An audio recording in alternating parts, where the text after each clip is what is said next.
Hey, welcome back, podcast friends. Now, in today's episode, I want to answer a question that people are asking me all the time. And that question is running better than walking? And this goes into a lot of different things. So I'm going to try to really narrow this up. But just so you know, where I'm coming up with the information, with a lot of the information for this, is by a man named um, Mark Sisson. And Mark Sisson he's written several books, but like the Keto Reset Diet was one of his books, and we've talked about that in past podcasts. And he's also talked about the Primal Blueprint is another one of his books. Well, the book that he just came out with is called Born to Walk. And again, this is Mark Sisson. He's also the founder of Primal Kitchen. So I've talked about the condiments, healthy condiments you can get on the store. And Mark Sisson was the one who started that. He was the founding father. I think he's sold it since then, but he still has a little bit of ties with it. The Primal Kitchen, if you're ever looking for good condiments that actually do have avocado oil and not just say that it does on the front of the label, the Primal Kitchen's a good set of condiments you can get. But anyway, back to the question. The question is walking better than running? And first, you've got to be thinking about, and that's how I've been doing all this. Think about what we used to do, even 100 years ago. What did we eat? What did we do? And just so you know, endurance training, like running for 2, 3, 5, 10, 13.1, 26.2, running these distances, that's not common. That's not it's not even a natural thing to do. People did not run like that. This is just kind of a new phenomenon. And really, it's kind of weird. The new phenomenon of all this exercise and all this activity actually came on again, same time our food pyramid came out in 1977 with our dietary guidelines, which I don't know if you remember, I've talked about in the past. The food pyramid, there is zero scientific basis for any of the food pyramid. That was actually a marketing scheme by the food companies. It was a marketing scheme. There's no science behind it. So once everybody started eating all these carbohydrates, like the food pyramid said, now all of a sudden everybody's getting obese, everybody's getting sick. And so now they go into this whole exercise thing that you have to do. None of this is normal. That type of food is not normal. Running excessive amounts is not normal. And there's a lot of reasons for this because chronic cardio, just so you know, when we talk about cardio, and that's kind of what we're talking about, walking versus running, we're talking about cardio. Everybody's different on what is considered cardio for them. And basically, just an easy way is if your breathing rate starts increasing, whatever you're doing is a cardio exercise. And then it's how long you keep your breathing rate up. But that's what we're talking about cardio. It's making you breathe harder and it's also making your heart pump faster. But doing this for miles and miles and miles at a time, that is not natural. And that's why people who do this, when you're done with these runs, you're going to feel creaky, you're going to feel achy, stiff, you're going to feel sore.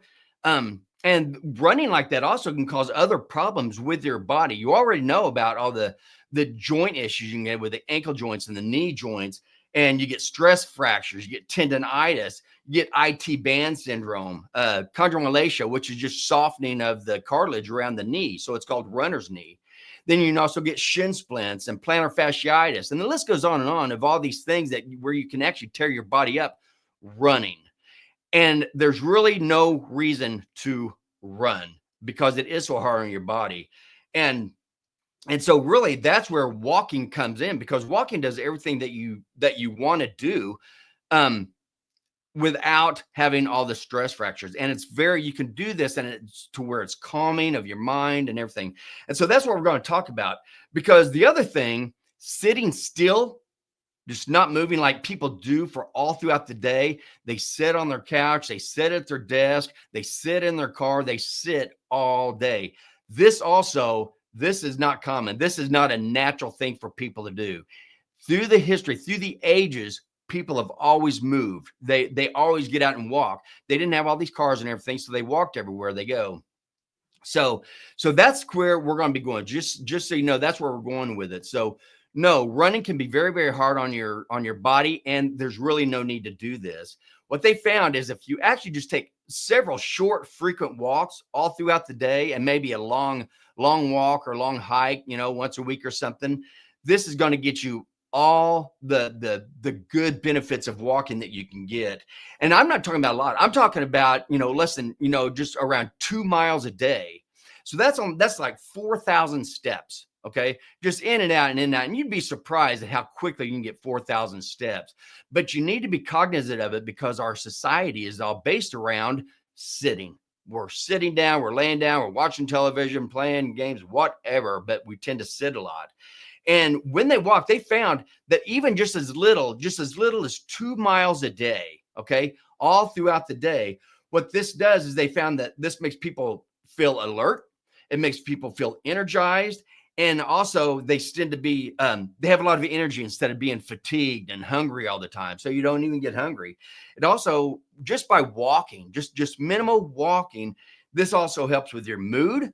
It helps with your appetite because when you get out and you walk, if you eat and then you go run, that food's going to stay in your stomach for a long time because you're running and you shut all the blood away from the gut.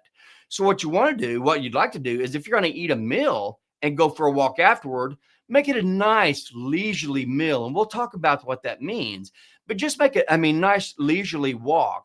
This way, you don't shunt blood away from your gut. You can still be breaking down all the food that you ate, but you're also moving. So you're going to be burned up if you had any carbohydrates, which again, these all get turned into glucose. So just as by walking, you're actually going to be burning more of that glucose. So you're not going to have so much of a load if you have carbohydrates with your meal.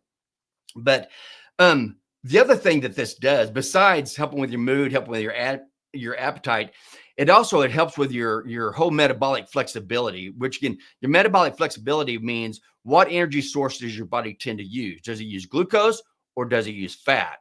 And when you walk just slow amounts of time, okay, it's gonna eventually what that's going to do, especially if you eat carnivore or keto where you don't eat very many carbs, just to slow leisurely walk, you will be eating the fat out of your fat cells. And I talked about this in the last podcast.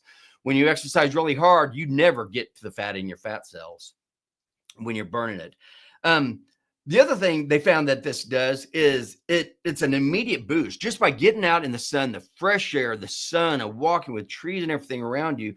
What this does, it boosts your energy, it boosts your mood, it helps with your whole musculoskeletal system, and we'll go into that also.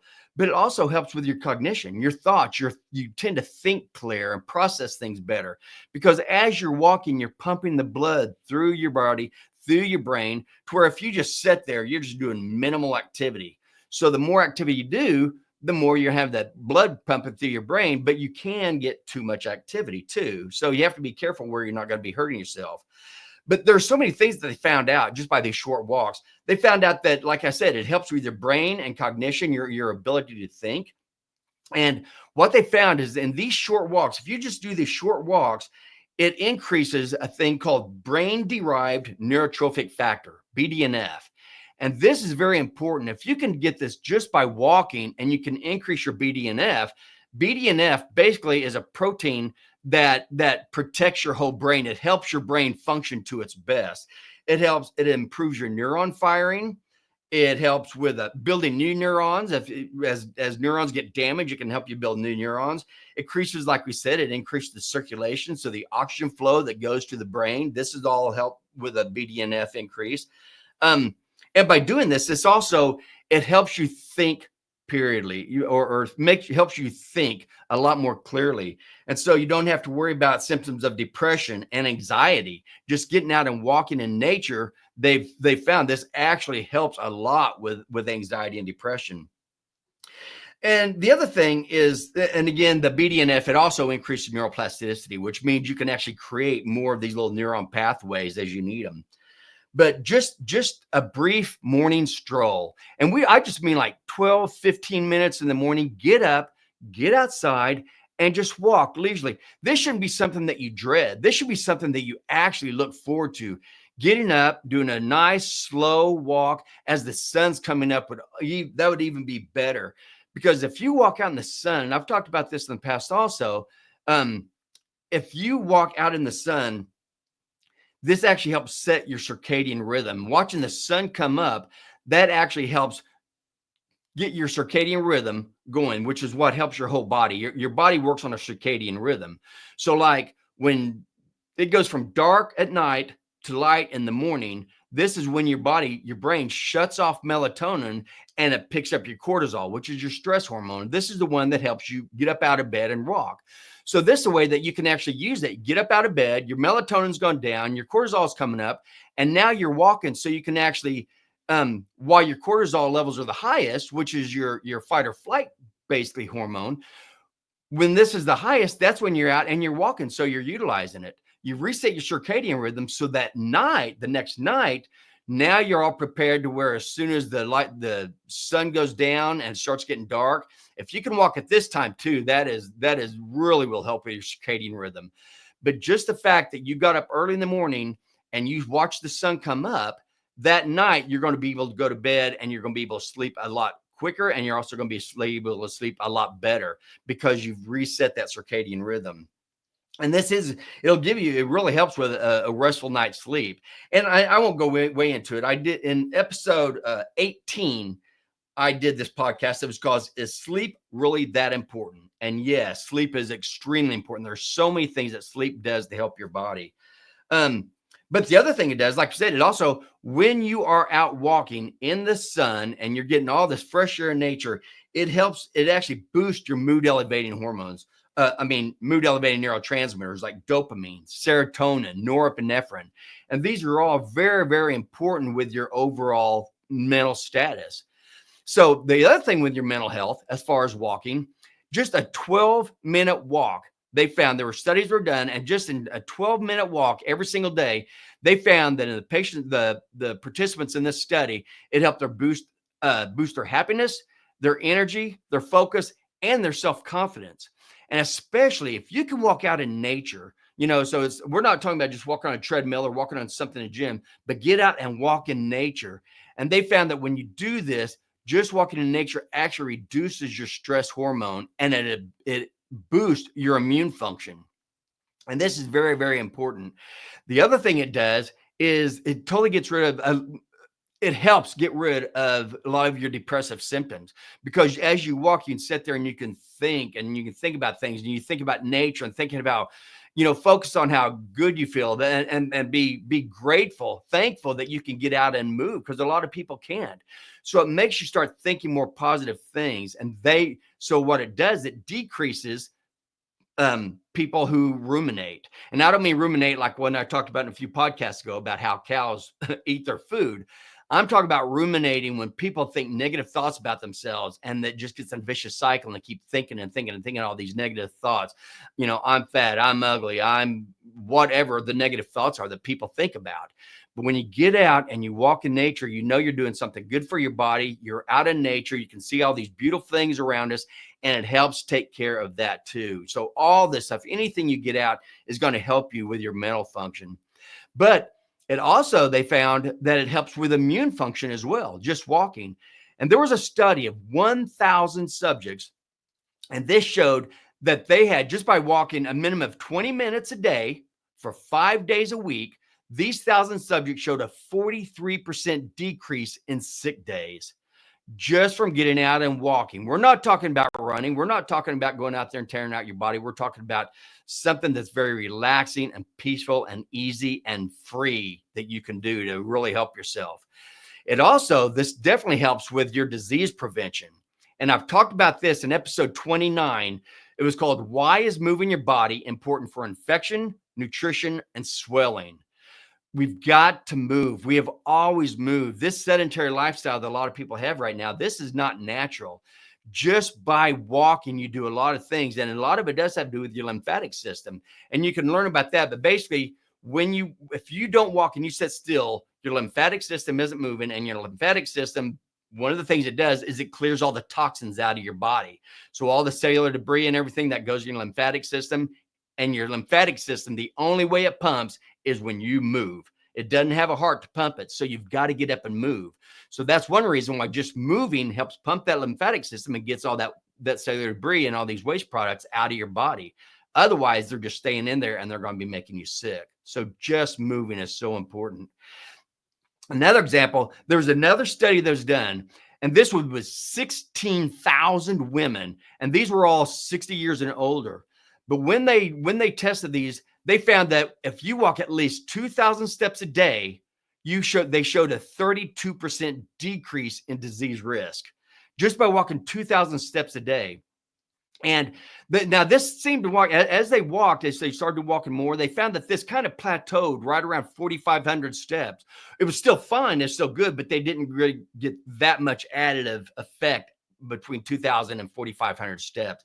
I mean, and anything over 4,500 steps, it's still good. I'm not saying don't do that by any means, but I'm just saying you don't have to. In fact, everybody has this number, this 10,000 steps. You have to get 10,000 steps a day. Just so you know, there is no science behind that whatsoever. That had nothing to do with steps. Where that 10,000 steps came from was back in 1964, the Japanese came up with a little pedometer. So it's the thing that like our Apple Watches do it now, and there's other forms that people can do that tracks your steps every day. That's what a pedometer is. In Japanese, the character for 10,000, the character that they write for the number 10,000, it looks like the lower half of a man striding or walking. That's the only reason it's called 10,000. That's the only reason they said 10,000 steps. That is not a goal to go for. Moving is 4,500 steps, evidently would be. Personally, I know there's a lot of busy days, but I still try to get in at least 5,000 steps every single day because of this reason. So don't go stressed out about this. Make it fun, make it enjoyable, because there's so many other things.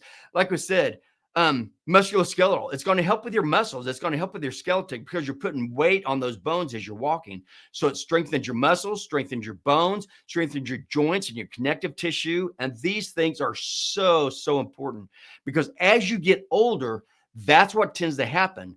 People don't eat enough protein when they're older. They don't go out and they don't walk. They don't do any exercises. And the number one reason why patients like that end up in the hospital is usually from falling. They fall, they get hurt, they break a bone, they get put in the hospital, and now they're in this environment that's going to have all kinds of bacteria and viruses, and it just sets people up for bad things. In fact, a lot of elderly, that is the final thing, is a fall that makes them go in the hospital and die. So keeping your muscle, your core, your muscles, your bones, everything, keeping this strong is so, so important. And just these little bitty walks every day can help you do that. The other thing, it also builds a foundation. When you're walking, there's certain muscles and certain tendons and cartilage that you tend to use as you're walking. And as you walk every single day, you strengthen that. And this is good because that is the basis. Sometimes you may have to run. You may have to get out of the way of something. You may have to get out of the way of a car, or you're running to try to help somebody, that's getting ready to walk down the street, or whatever your stress is. There may be a time that you have to sprint. In fact, as you walk, it's really, some people can't sprint, but if you can, it's a good thing that as you do your walks every day, if you can just do sprint, just every now and then, just sprint, just to get your body used to a sprint, and then go back down and start walking again. But if you sprint periodically, that's going to help, because the whole thing that we're doing is getting you prepared for old age. That's what we want you, because if you eat healthy, you're going to live longer. But if there's a lot of people who live long now, but they are so unhealthy. They're in wheelchairs, or they're crippled over, walking with canes, or going in and out of the hospital. That's not how I want people to get older. My goal, I want to die young, just as late as possible. That's my goal. I want to be able to enjoy life all the way up till I don't have life anymore. And that's what I want with you guys. And I'm saying it doesn't take a lot to do that. And as far as this goes, the walking is so important for all that. It gets the foundation set. So if you do have to sprint, you're going to be a lot better able to do that without falling. The other thing is your eyesight. They found that walking is very, very good for your eyesight because it gives you a break from sitting in front of a computer screen all day long, or looking at your phone all day long. When you do this, your eyes are focused on a certain distance. And when you do that, your eye muscles will start to spasm, because your eye muscles, those are what makes it where you see long distances, medium distances, short distances. And your eyes being able to adjust those muscles is what's going to help you do that. But if you just sit there and you stare at a computer or a phone or a television all day long, your muscles, your eye muscles don't get out there. They don't relax like that. They don't look far, look middle, look short. They don't exercise at all. And this is very, very bad. And this has a lot to do with why people's eyesight gets worse as they get older too. So one thing you can do is as you're walking, when you're walking outside, be very cognizant of that. Stare at something that's real far away and just stare at it for a little bit. And then as you walk now, focus on something just a little bit closer to you, and then a little bit closer, and then get something up real close. And then as you walk, then now start looking back far again. And what you're doing is you're exercising your eyes as you walk, and you're looking at beautiful nature. So that helps with your mood and everything else as well. So that's one thing. The other thing you can do to help your eyes as you're walking is focus on something. Just give intense focus to one thing. Maybe it's a tree, maybe it's a building, whatever. Give one focus and just really focus for a little bit. And then just let your eyes just kind of go real general. So you increase your peripheral vision. And then go back, focus again, then let them relax in peripheral vision.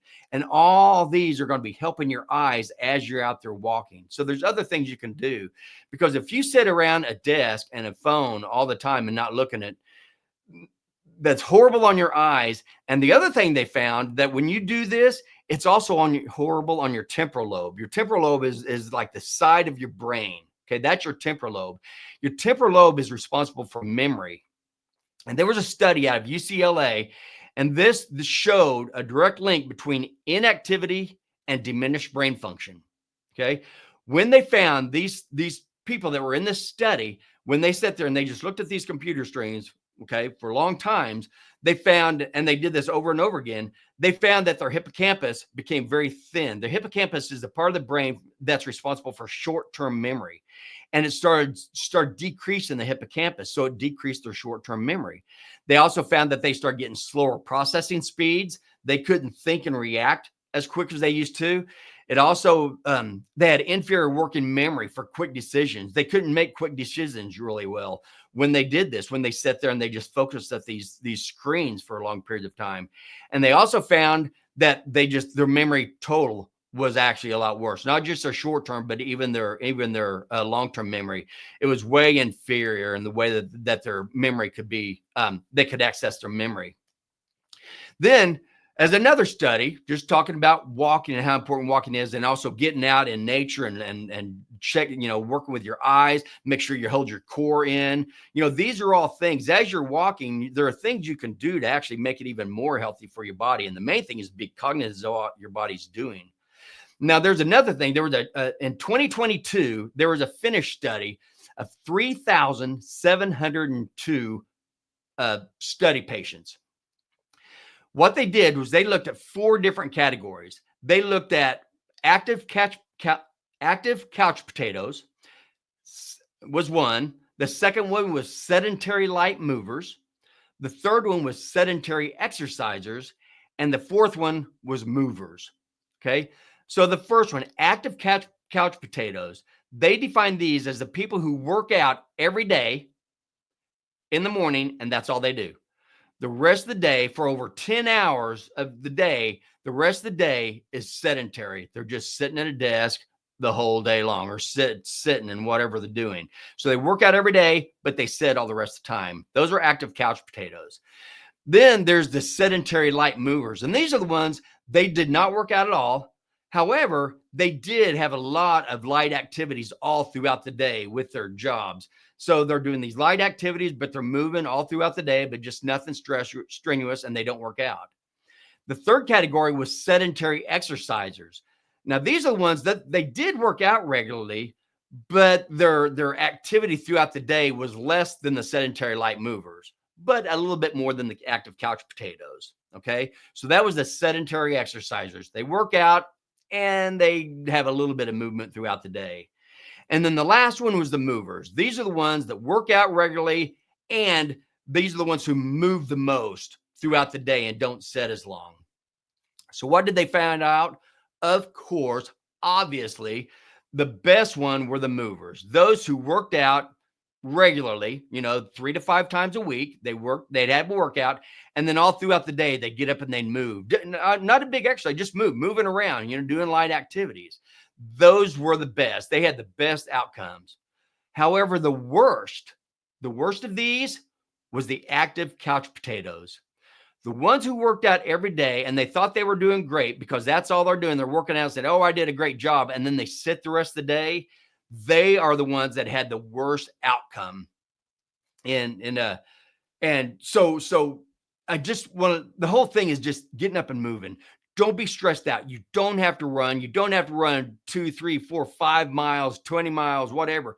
You don't have to do that. In fact, that is actually very, very hard on your body and it's not natural. Walking is fine, but you need to walk all throughout the day. Just short stints and make it enjoyable. Enjoy it. Get out of nature. And this is the time you can think about things. You can plan your day. You can plan your week. Just getting out and thinking is so, so important. And the fact is, we are not supposed to sit. Sitting is a pain in the butt. Literally. Sitting, when you sit, this is horrible because your hip flexors and your hamstrings, they shorten and they tighten. So these main things that you need for walking, if you just sit all of a sudden, this makes them tighten. And this makes it, when you do get up and walk, it makes it a little harder to walk. And if you do this over and over and over again, when you get elderly, you're going to be all hunched over and you're not going to be able to move very well. Also, sitting deactivates your gluteal muscles, which is your butt muscles. When you're sitting, you're not using your butt. So that's when the butts go flabby. And when this happens, that means you don't have the muscular to do your walks. And this is, again, what happens as you get older. If you can't walk, this is going to increase your chance of falling also because you're not walking as well as you should. It makes you very unstable. Your balance is going to be off. Your gait's going to be off. And this can increase your chances of falling. The other thing, when you walk, concentrate on keeping your stomach pulled in. Okay. Your stomach, your abdomen, this is called your core. And your core is so important for your overall posture. And again, your core, having a strong core is going to help you from not having falling issues when you get older. So you need to have that core engagement. And you do this when you walk, stand up straight, keep your stomach in, and this is going to help strengthen your core. When you're sitting at a desk all day long, you are not flexing your core. You're not flexing your abdominal muscles. You're just sitting. So your butt's getting saggy, your gut's getting saggy, your hamstrings, your tendons, they all shrink up and tighten. And this just goes on and on and on. The other thing it does is this puts an excessive strain on your spine and your back, because anybody who works out knows that the best thing that you can do for your back is have a strong abdominal muscles. The stronger your core is, that can alleviate all the weight instead of your spine. Because if you don't have any core muscles, your spine is going to be taking all that hit. And that's going to be hard on your spine. That's going to cause all kinds of different things, spinal fractures, against just all kinds of things can happen from that.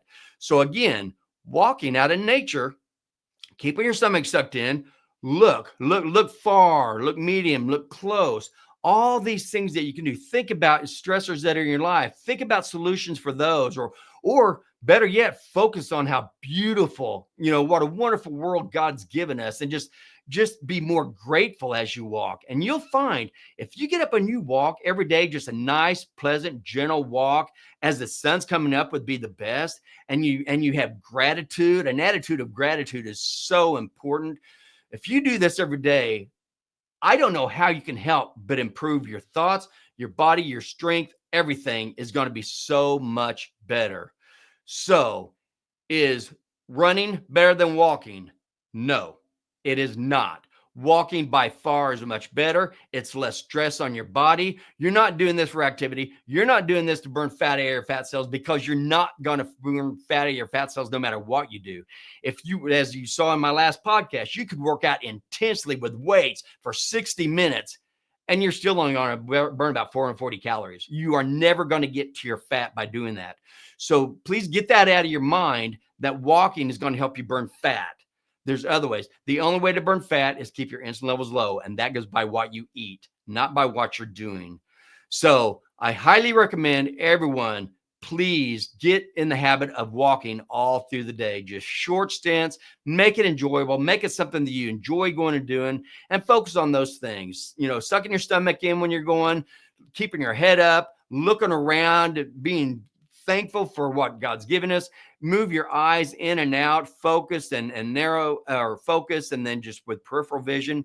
all these things that you can do all at the same time. It's like habit stacking, like we've talked about in the past. And all these are good for you. And the main thing is enjoy what you're doing. And that's all I have for now. This is actually part one of a two-part series. So next week, the next week, we'll talk just a little bit more about another aspect of walking. So for right now, I'll end it there. And as always, I just want to thank all of you for tuning in and have a fantastic week. And as always, make simple, healthy choices to live a quality life.